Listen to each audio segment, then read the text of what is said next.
Today, I'm building a 120-gallon enclosure for my bearded dragon cupcake. This is the finished product. It has real plants, a realistic background, open top, and sliding acrylic doors. But before it was the enclosure you see before you right now, it was just a pile of wood. So let's get started and I'll show you step by step how I built it all. Starting off, I got 4 1x2s at 6 feet apiece and cut them to 46 inches. With the leftover pieces, I cut those down to 24 inches, and this will make the top and bottom frame of the enclosure. Right here, I'm going to show you how I lined up the frame. I put the 24 inches on the outside and the 46 inches on the inside, and the reason why it's not the complete 48 inches is because there is going to be 1 inch on each of the 24-inch pieces that will complete the 48 by 2 feet build. Before I screwed the screws into the frame, I went ahead and made pilot holes using a drill bit that's a little bit smaller than the screws themselves. To secure the frame into place, I used Loctite Express wood glue and number 6 1.5 inch flat head wood screws. As you can see right here, I just slathered it on the end of the wood and screwed the pieces together. Repeat this process for all 4 corners of the top and bottom frame. After that, I place each of the completed frames on top of each other and see if they line up perfectly. If you measured correctly, they will. However, even if you measured correctly, you could still make the same mistake I did, which is not checking the wood to see if it's straight. This will correct itself later when I apply the walls, so I wasn't too worried about it though. For the corners, I got my 1x2s and cut 4 20-inch pieces. So this is a very important step because one thing you want to make sure of while doing this is not overlapping screws. So as you can see right here, I'm getting a close-up shot and I'm marking a spot so that way I know where to drill a pilot hole so I don't overlap screws. I use the same exact process I used with the frame, but this time I'm going to up the screws to number 8 2.5 inch, and I'm still going to use the wood glue to secure them in place. As always, you should drill a pilot hole with just a little bit smaller drill bit. This is to make sure that the wood doesn't split when you're screwing it in. With the 4 corners installed, I'm gonna go ahead and apply the top frame. I'm gonna use the same exact process. I'm gonna mark it, drill pilot holes, apply my wood glue, and screw it in with the number 8 2.5 inch deck screws. Now for the bottom frame, to make sure that it doesn't collapse from the massive weight of my beautiful bearded dragon, I'm gonna go ahead and apply a 1x2 going across. Also, to make sure this is perfectly centered, I had to get the measuring tape out where I marked it at 12 inches. I cut this to 46 inches and did the same process as everything else, drilled the pilot holes, applied the Loctite wood glue, and I used the deck screws for this as well. Now that the main frame is complete, I'm going to apply the bottom sheets of plywood. What I'm doing right here is just to see which piece of plywood is going to fit the best on the bottom and the walls. You're gonna have to cut these pieces up to make them fit anyways, but I do this to see which ones meet perfectly. After that, I put the plywood pieces in their place and drew a line following the stud underneath. So that way when I drill into it, I will be drilling into the stud and not air. To secure the plywood into the frame, I used number 6 3/4 inch wood screws, and I did not drill any pilot holes for this step. Once the bottom sheets are secured, I got a couple of 1x2s and I measured them just by looking at it and cut them to fit to make the back frame more secure.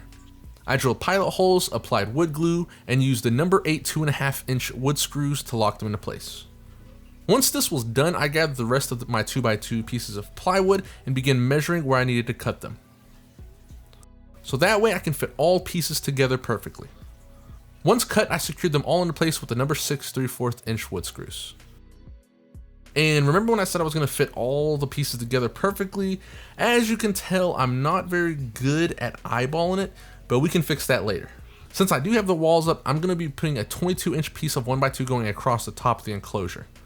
I wanted it as center as possible, but the back wall supports were pretty center, so it's just a hair off center, but that's going to be okay. To secure it in place, I drilled 2 holes this time, applied the wood glue, and used number 6 1.5 inch wood screws. I'm gonna make a frame for my screen top to sit on using 36-inch 5/8 wood dowels. I measured how I should cut these by doing it the same way I did before, known as eyeballing it.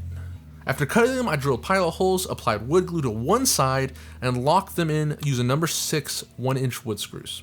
This is the finished result. Now it's time to move on to the bottom frame that will support the acrylic sheet. I also measured this just by eyeballing it. I drilled some pilot holes about 8 inches apart, applied wood glue to the bottom of the 1x2, and locked them in with the number 8 2.5 inch deck screws. Back to when I eyeballed a measurement, and a good argument why you should not eyeball it, the bottom plywood has a big gap, and I'm going to be using leftover dowel pieces I cut off to cover the gap. I drilled pilot holes and used a 1-inch screw to lock it in. Speaking of leftover pieces of wood, I got a couple of 1x2s and used them as reinforcements for the bottom of the build. Back to the big gap on the side, I'm going to fill it in with some wood filler and let that dry for a couple of hours. After that, I'm going to smooth out the entire build with some 80 grit sandpaper, and then I'm going to go up to 150 grit sandpaper, and make sure you sand down the wood filler too. Once this is done, it's time to paint the entire build.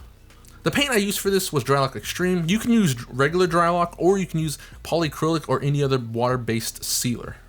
This is the finished product. I think it looked really good after the paint dried. Now, if you don't want a background, you could technically skip this part and go straight to the acrylic installation. However, if you do, let me show you the mess that is making a realistic background. So the most popular foam people use is Great Stuff, but for this, I used Loctite foam. That's mainly because it was way better foam for carving. Great Stuff tends to have huge air bubbles when cured, and as you can see right here, Loctite has really small air bubbles. So after the foam cured, I then began carving it, and let me tell you, this was the hardest part of the build. I tried so many different ways, and they were all super hard. A lot of foam sculptors use a Dremel, but when I tried it, that was so messy. It was like it was snowing in my house. It was getting in my eyes. I did not like it. I felt like I was breathing it in. It was super hard to clean up that I just had to throw away my clothes. So the best method I found was just using a razor knife, cutting it, and just pulling it off after I cut the foam. After all the foam was cut up, I then began marking how I wanted the background to look. I'm going for a hillside where when it rains, it floods. Since it is a desert, you will see flash floods, and that will carve out huge parts of the rock, exposing bedrock. I carved out where I drew the lines. Now it's time to make it come to life. To do that, I use sanded grout. You can use any color you want because later you're going to seal this. I mixed my grout a little more soupy so that way it really gets inside the foam. I did 6 coats of this grout before I applied the Drylock as a sealer. Before I applied the Drylock though, I mixed in some charcoal cement color. I applied 3 coats of this, and then I applied 1 coat of Drylock that was mixed with terracotta cement color. However, I did not get the cracks because that's going to be the bedrock being exposed. Once that dried, I got some black water-based acrylic paint, and I put it in a spray bottle mixed with water, like a 20-80 ratio. I then taped off the bottom and the rest of the enclosure for this part, because it's going to get very messy. With the mixed water and acrylic paint, I sprayed the entire background. And if it looked a little dark, I had a water bottle with plain water in it, and I sprayed it to dilute the colors, and this is what it will come out looking like.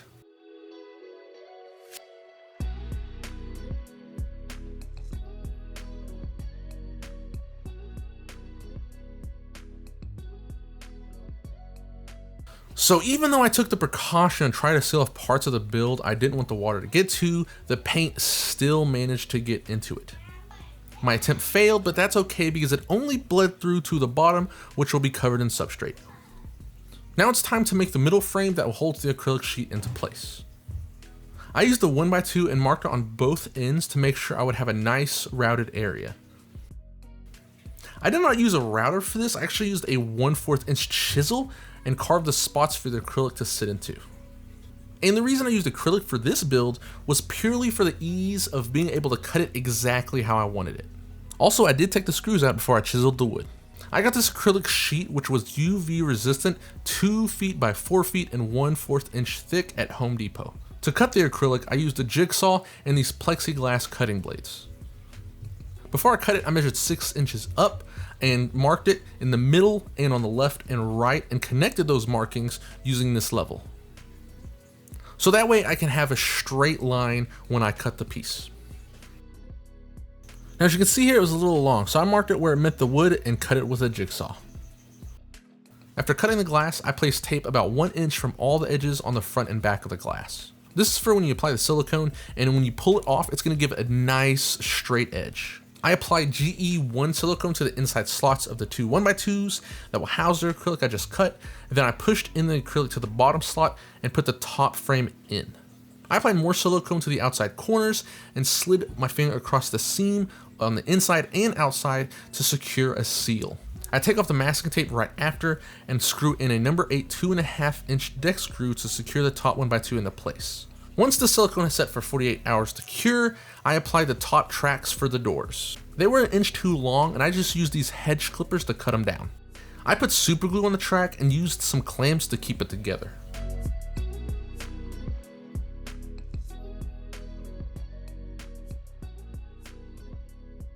Before I applied the bottom track, it's time to cut the doors to size. So with the remaining acrylic, I cut it directly down the middle, marked at 24 inches. I measured the distance between the inside of where the doors would be and just took off a 1/2 inch, so that way they would have room to slide. Once you cut them down after the measuring, you just have to drill holes for the door handles. I drilled my holes and put my handles on. Now is the tricky part.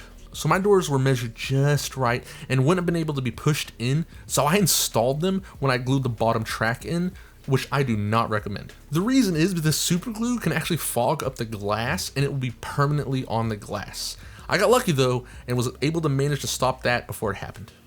Now it's time for the last part, and that is to build the screen tops. I use 1/4 inch hardware cloth, and you can get this at any Tractor Supply, Walmart, or Lowe's.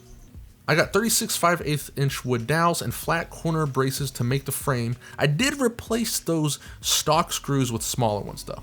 To make the frame a little more secure, I drilled some pilot holes and screwed the corners together with number 6 1/2 inch wood screws. I also just eyeballed the measurements for the dowels by laying them in the frame and just marking it where it met the wood. Also, make sure you leave a little bit of space because when you paint it, the paint will add more length to the frame. After I painted the frame, I installed the flat corner braces first. I made sure I drilled some pilot holes and I screwed them in. To apply the screen to the frame, I used a staple gun. Now the build is finished and we can start decorating it. For substrate, I used a 30-30-30 mix of peat moss, topsoil, and play sand. I am putting live plants in this, so I had to find a bearded dragon safe grass. This is Carex grass, and my bearded dragon hasn't actually ever tried to eat it, and it's been in this cage for over 2 months. Added a few more decorations, and it is finished. This is Cupcake's Desert Oasis. Thank you for watching my video, and remember, I'm no expert. This is only my 3rd ever build, so if I can do it, you can do it too. Always stay learning, my friends. See you next time.